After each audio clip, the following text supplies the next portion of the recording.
Well, the cold front coming off of Cristobal is giving us a thunder shower.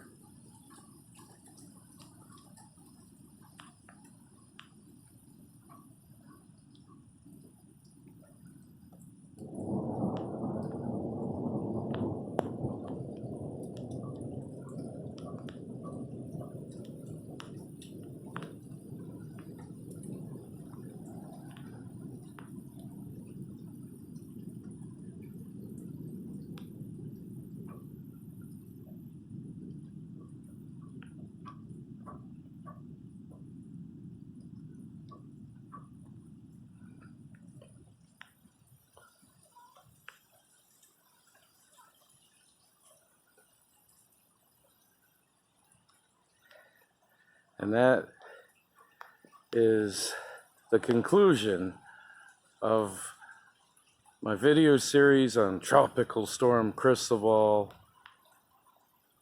with its interesting stormy aspects. Take care, everybody.